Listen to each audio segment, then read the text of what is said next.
তো বন্ধুরা, আমার নাম দীপ আর তোমরা দেখছো ডি গ্রামীণ ইউটিউব চ্যানেল। তো আজকে আমি তোমাদেরকে একটি নতুন গল্প শোনাবো। গল্পের নাম অজানা দ্বীপের রহস্য। বিক্রম একজন তরুণ অভিযাত্রী। ছোটবেলা থেকেই অ্যাডভেঞ্চারের প্রতি গভীর আকর্ষণ বোধ করত। তিনি বহু দেশ ঘুরেছেন, পাহাড় পর্বত জয় করেছেন, কিন্তু এবারের অভিযান ছিল সবচেয়ে চ্যালেঞ্জিং। একদিন একটি পুরনো মানচিত্র হাতে পেলেন, যেখানে এক রহস্যময় দ্বীপের অবস্থান চিহ্নিত ছিল। কথিত আছে, এই দ্বীপে বহু বছর আগে এক গোপন সভ্যতা ছিল, যাদের গুপ্তধন আজও সেখানে লুকানো রয়েছে। তবে কেউ কখনো ফিরে আসেনি এই দ্বীপ থেকে। বিক্রম প্রস্তুতি নিতে শুরু করলেন। তার সঙ্গে যোগ দিলেন রোহিত, একজন দক্ষ নাবিক, আর মিনা, একজন প্রত্নতত্ত্ববিদ।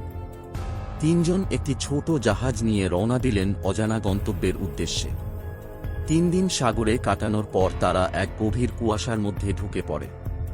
দিগন্তে হঠাৎ করে এক বিশাল দ্বীপ দেখা গেল। দ্বীপের চারপাশে কালো পাথরের পাহাড়, আর বাতাসে অদ্ভুত এক গন্ধ। আমরা ঠিক জায়গাতেই এসেছি, বলল বিক্রম।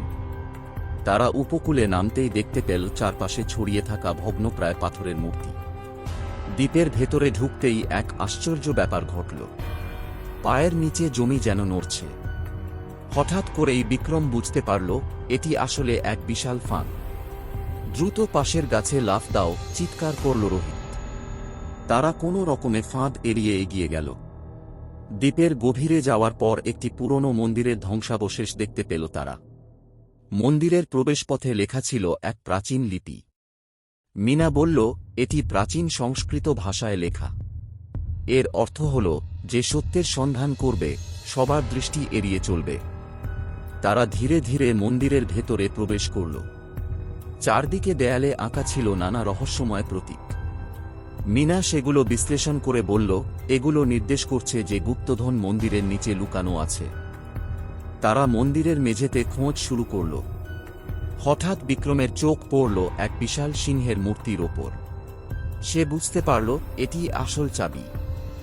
মূর্তির চোখে হাত দিতেই মেঝে কেঁপে উঠল, আর সামনে একটি গোপন দরজা খুলে গেল।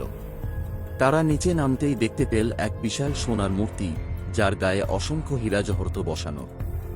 এটাই সেই গুপ্তধন, উচ্ছ্বাসে বলল রোহিত। কিন্তু ঠিক তখনই চারপাশে বিকট আওয়াজ শুরু হল। দেয়ালের ফাঁক থেকে বেরিয়ে এল শত শত বিষাক্ত তীর। দ্রুত বেরোতে হবে, চিৎকার করল বিক্রম। তারা দৌড়ে বাইরে বেরিয়ে আসতেই দেখতে পেল, মন্দিরটি ভেঙে পড়ছে। গুপ্তধনের প্রতি লোভ দেখালে দ্বীপ নিজেই ধ্বংস হয়ে যায়। এটি ছিল এক অভিশপ্ত ধন। তারা কোনো মতে নিজেদের জীবন বাঁচিয়ে জাহাজে ফিরে এল। যদিও গুপ্তধন আনতে পারেনি, কিন্তু এই ভয়ঙ্কর অভিজ্ঞতা তাদের জীবনের সবচেয়ে বড় অ্যাডভেঞ্চার হয়ে রইল। বিক্রম হাসতে হাসতে বলল, সবচেয়ে বড় সম্পদ হল অভিজ্ঞতা। আর তারা নতুন অ্যাডভেঞ্চারের স্বপ্ন দেখতে দেখতে ফিরে গেল পরিচিত জগতে। বন্ধুরা, গল্পটা আমি এখানেই শেষ করছি। গল্পটা ভালো হলে অবশ্যই লাইক, কমেন্ট, সাবস্ক্রাইব করে যেও। আবার ঠিক কালকে সন্ধে 6টায় নতুন ভিডিও আসছে। ধন্যবাদ।